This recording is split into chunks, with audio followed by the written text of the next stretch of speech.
प्रियंका गांधी के नामांकन में आई भीड़ को देख लीजिए और लिख लीजिए कि वायनाड का चुनाव कांग्रेस ने बिना लड़े ही जीत लिया है। बीजेपी यहां लोकतंत्र की स्पिरिट को बचाने के लिए चुनाव लड़ेगी। एक बात और लिख लीजिए, इस बार वायनाड में प्रियंका गांधी के खिलाफ प्रचार करने के लिए स्मृति ईरानी नहीं जाएंगी, ना ही योगी आदित्यनाथ जाएंगे और ना ही दूसरे बड़े नेता प्रचार करने की हिम्मत यहां पर दिखा पाएंगे। वायनाड के अंदर की भीड़ देखकर बीजेपी पार्टी पूरी तरह से दोस्तों थर-थर कांपने लगे। और ये फिर ये कहिए कि किस तरह से वहां पर वायनाड को लेकर, मल्लिकार्जुन खड़गे को लेकर एक बहुत बड़ा झूठ फैलाने की कोशिश की गई। जिस तरह की भीड़ वहां पर देखी गई उससे साफ तौर पर यह अंदाजा लगाया जाने लगा कि वायनाड के अंदर अब बीजेपी पार्टी की दाल नहीं गलेगी। वहां पर सुपड़ा साफ होता हुआ नजर आ रहा है। देखिए, हमारे साथ वरिष्ठ पत्रकार मौजूद है प्रज्ञा मिश्रा जी। उनकी इस रिपोर्ट को आप लोग जरा गौर से देखिएगा और सुनिएगा, फिर आखिर में मैं आपसे बात करूंगा। नमस्कार। प्रियंका गांधी के नामांकन में आई भीड़ को देख लीजिए और लिख लीजिए कि वायनाड का चुनाव कांग्रेस ने बिना लड़े ही जीत लिया है। बीजेपी बिना लड़े ही जीत लिया है। स्पिरिट को बचाने के लिए चुनाव लड़ेगी। एक बात और लिख लीजिए, इस बार वायनाड में प्रियंका गांधी के खिलाफ प्रचार करने के लिए स्मृति ईरानी नहीं जाएंगी, ना ही योगी आदित्यनाथ जाएंगे और ना ही दूसरे बड़े नेता प्रचार करने की हिम्मत यहां पर दिखा पाएंगे। सामने सिर्फ और सिर्फ आप भीड़ को देख लीजिए। सामने भीड़ को देखकर आपको ये लग रहा है अगर कि ये पैसे देकर बुलाई गई भीड़ है, तो फिर आप छज्जों पर लटके हुए इन लोगों को देखिए। सिर्फ एक ही छज्जों की भीड़ को देख लीजिए, साइड के लोगों को देखिए। सिर्फ छज्जे पर लटके लोगों को देखकर भीड़ का अंदाजा अगर आप नहीं लगा पा रहे हो, तो फिर राहुल गांधी की बॉडी लैंग्वेज देख लीजिए। इतने लोगों का अपार जनसैलाब केवल नामांकन में देखकर राहुल गांधी भी खुद अपने आप को रोक नहीं पाए और जेब से फटाक से मोबाइल निकाला और वीडियो बनाने लग गए। प्रियंका वीडियो रिकॉर्ड करने लगे। बताइए, राहुल गांधी भी प्यार का जवाब हाथ हिलाकर देते हैं। प्रियंका गांधी के नामांकन में लगभग पूरी कांग्रेस मौजूद थी। खड़गे और सोनिया गांधी सब लोग थे। वायनाड में प्रियंका गांधी के नामांकन में ऐसा जनसैलाब बीजेपी तो बर्दाश्त ही नहीं कर पाई। मोदी के मंत्री और मुख्यमंत्री सब मिलकर एक ही तरह का झूठ फैलाने लगे कि नामांकन में दलित होने की वजह से मल्लिकार्जुन खड़गे को कांग्रेस ने कमरे से बाहर कर दिया। बताइए, ये झूठ फैलाने लगे बीजेपी वाले। भारतीय जनता पार्टी का ट्विटर अकाउंट, आप यूं समझ लीजिए कि बीजेपी के मंत्री से लेकर संतरी तक सब और मंत्री से लेकर चपरासी तक सब एक ही तरह का झूठ बोलने लगे। सबने एक ही टूल किट का इस्तेमाल किया, किसी ने भाषा तक नहीं बदली। यकीन नहीं हो रहा तो ये देखिए, सबके झूठ की शुरुआत आज जिस तरह से होती है। ये देखिए, आज जिस तरह से, आज जिस तरह से, आज जिस तरह से, यहाँ भी देखिए आज जिस तरह से, ये देखिए, ये देखिए, अरे ये भी देख लीजिए। भाजपा का झूठ उसी की तरह नॉन बायोलॉजिकल निकला।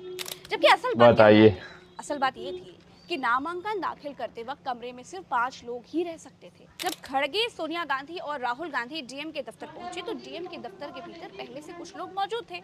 जब वो बाहर निकले तो राहुल गांधी, खड़गे और सोनिया गांधी भीतर गए। सच बात यह है कि खड़गे के साथ सोनिया गांधी और राहुल गांधी भी डीएम के कमरे से बाहर थे और साथ साथ ही भीतर गए, जिसको बड़ी चालाकी से भारतीय जनता पार्टी छिपा ले गई। जब अंदर गए तो पहली पंक्ति में बैठे हुए नजर आए। झूठ तंत्र चलाने की कोशिश की गई। भाजपा यहाँ भी झूठ बोलती हुई पाई गई। और एक कमाल की बात आपको बताती हूँ, जो बीजेपी के झूठ के बिल्कुल उलट है। प्रियंका गांधी के नामांकन में मल्लिकार्जुन खड़गे आगे की पंक्ति में बैठे हुए दिखाई दिए और सोनिया गांधी खुद पीछे की पंक्ति में बैठी हुई। कांग्रेस अध्यक्ष मल्लिकार्जुन खड़गे जी के लिए सफेद झूठ बोला, लेकिन कुछ ही मिनटों में इनके झूठ का पर्दाफाश हो गया और इन झूठों को झूठ का पर्दाफाश हो गया। ऐसे लीचड़ काम करते हैं, इस तरह की हरकतें करते हैं भाजपाई, ऐसा झूठ बोलते हैं जो तस्वीरों के साथ बिल्कुल इनका पर्दाफाश हो जाता है। असलियत यह है कि नामांकन के वक्त डीएम के कमरे में प्रत्याशी को मिलाकर मात्र 5 लोग बैठ सकते थे। जब खड़गे जी, सोनिया जी और राहुल जी वहां पे पहुंचे तो वहां पर ऑलरेडी कुछ लोग बैठे हुए थे। जैसे ही वो कमरे से निकले, उनको पता चला ये लोग आ गए, वो लोग कमरे से निकले। उसी वक्त खड़गे जी, सोनिया जी और राहुल जी अंदर आए और खड़गे जी आकर प्रथम पंक्ति में बैठे। सोनिया जी सीपीपी की अध्यक्ष होने के बाद भी पीछे वाली पंक्ति में बैठी।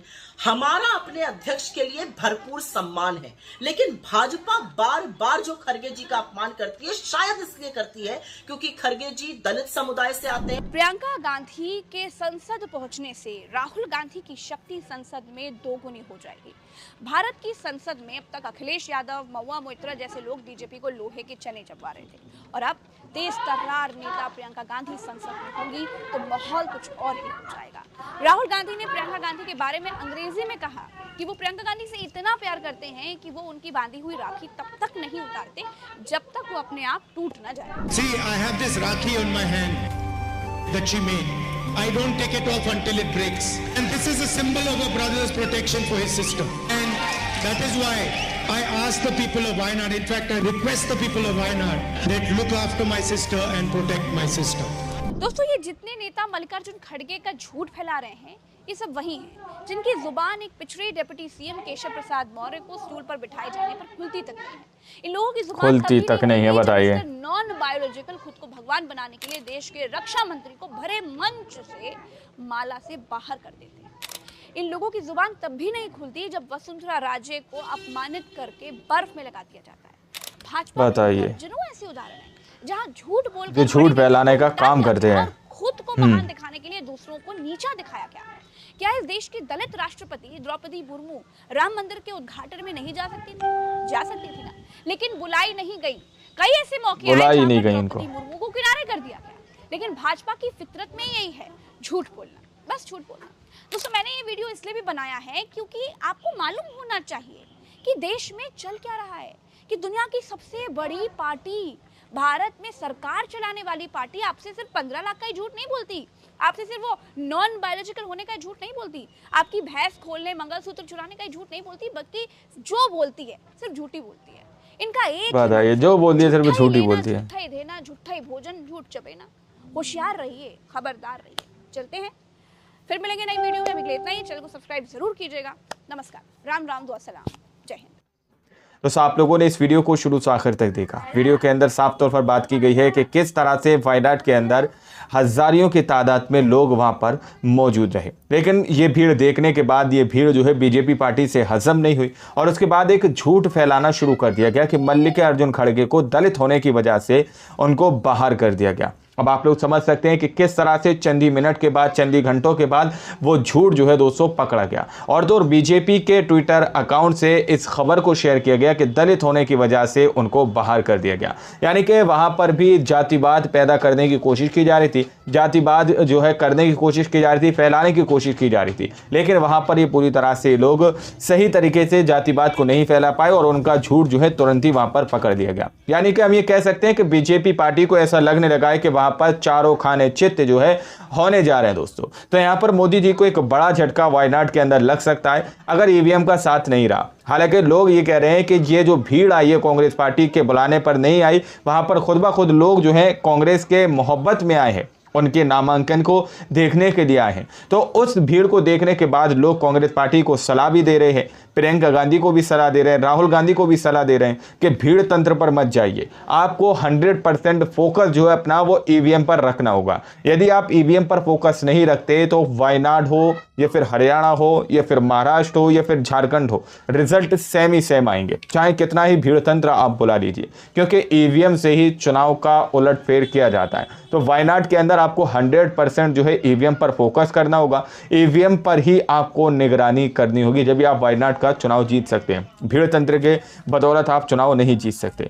बाकी आप लोग इस रिपोर्ट को देखने और सुनने के बाद क्या सोचते हैं, क्या समझते हैं, अपनी राय को कमेंट सेक्शन में जरूर दीजिएगा। मिलते हैं अगली वीडियो में, जब तक के लिए जय हिंद, जय भारत।